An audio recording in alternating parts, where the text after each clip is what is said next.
This is a purification device. You have water coming into it, and then the yucky stuff is taken out. This can be kind of like the human brain in a lot of ways. You see, the human brain takes input in, which would be the black feeder line, this one here, and then after it takes it in, it filters the processed information. Takes out the stuff it doesn't believe or think is correct or inaccurate, it doesn't mesh for some reason, and what you get out is hopefully something that is pure concentrated knowledge. Interesting though that this is how a lot of people perceive school and the learning process. You got one avenue in, and traditionally this one avenue is basically the reading and writing and lecture. It's not very dynamic, and it basically doesn't lead for a lot of information to come into the student's mind at any one point in time. Now what if you could actually get 6, 7 of these lines going through here simultaneously? Could you increase the amount of information that the human brain can take and process? I have a feeling you can. Are you ready to get started? I mean, this class isn't going to be easy by any means. And by I mean easy, it's going to force you to go beyond where you're comfortable with going. Stretching your technological capabilities beyond where they've been. Using technology in ways that are not necessarily conformist, like stretching you out of the box, so to speak. This is going to be an important class because more so than anything, you're going to be creating things that are actually going to be used in your classroom. Creating things that are going to be way cool and the envy of everyone else in your department, if you know what I mean. This is going to be some amazing stuff, and this class is primarily project-based. You're going to be doing a lot of stuff. There's not going to be so much like sitting down, taking notes, doing things. This is going to be a doing class, and lots of doing. So get your doing self ready, because we're about to go do stuff. Are you ready? Let's get to work. But before we get started, let's talk about where schools are now. I know they've come a long way, but do we still have a long way to go? This bad boy is a Pentium 1, 333 megahertz processing speed. We're talking a hefty 128 megs of RAM, maybe a 200 megabyte hard drive, and this little guy was parked on the internet, and actually, to its credit, because the internet connection was fast and these things were fairly well maintained, it was actually a fairly decent tool for a while. But you see, the problem is that this guy right here is going to be in no way, shape, or form a match for the type of media that we're going to be creating. It would choke on it. Running videos at 720 by 480 resolution, not going to happen. Running animations off the internet, that's not going to happen either.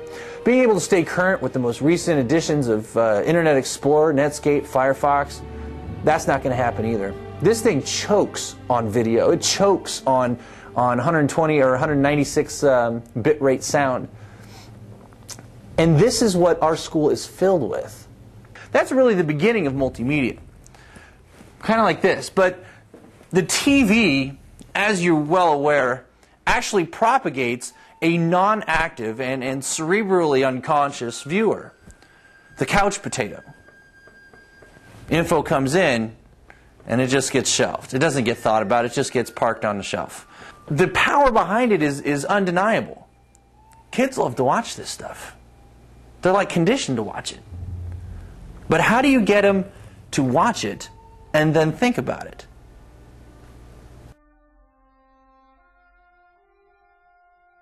And this is it. I don't think I could put this thing on a high enough pedestal. This is the digital projection unit, the LCD projection unit. It has the ability to deliver life-size media to an entire classroom of kids so that they can all see it. It's a wonderful thing. If I could suggest any piece of equipment that would augment the classroom, this would be it. This thing is a lifesaver, and I don't know what I did before. Well, actually I do. I used that. If multimedia is really what it's cracked up to be, how come schools don't invest more money into it? I love this quote. This is a quote I got from a journal that I downloaded off the internet on multimedia and instruction in education. The author writes this. He says, those schools in the United States commonly have a single computer in the internet and with internet access in the classroom the classroom routinely has no capacity for the whole class to see or hear what it can provide. The solution of a computer projection system is absent from most large classrooms. More common is the projection system on a cart that is shared amongst a large group of teachers. And in the 21st century educator, a single classroom computer without a computer projection system is like a class with a class of 20 plus students is akin to requiring a single straw for an entire dehydrated sports team.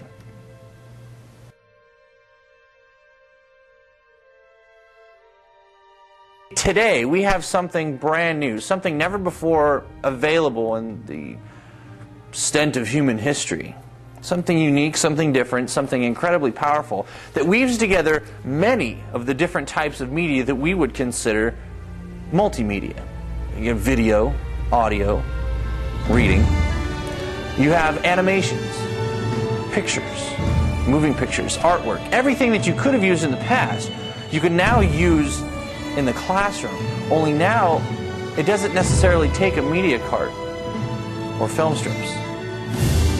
What I'm talking about is one of the most innovative developments in the 20th, 21st, and probably onward centuries. We're talking about the multimedia internet.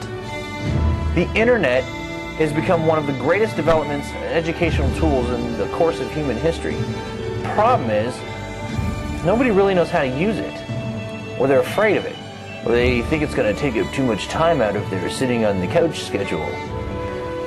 This little guy here provides information, streaming videos, animations, audio in ways that previously were incomprehensible. And the tools needed to harness this power, there's not a ton of them. You know, if you include the internet and streaming video and 3D animations and video itself, the printed media, and the fact that you can get printed media not only on your desktop but on your screen, there's a whole new phrase that's going around. It's something you may hear coming up soon. It's called unimedia. It's the unification of all 7 forms of media for the good of educational purposes. I think multimedia describes them using them independently. What we're going to be doing is quite revolutionary. Sometimes you hear the bell go off. Ding, idea. What we're going to be doing is we're going to be doing something that unifies all the forms of media. Unimedia. You'll see what I mean as the course goes on, but this is something that I haven't seen very many people do. And maybe we can give you some examples of how this works. But the idea of meshing together web support, printed media, internet, video, audio, it's an immense amount of media to be able to mesh together, and it takes some thought, some training, and some thinking. And that's what we're really going to be doing here. It's getting that, the unification of media for the good of educating students. Dang, that's cool.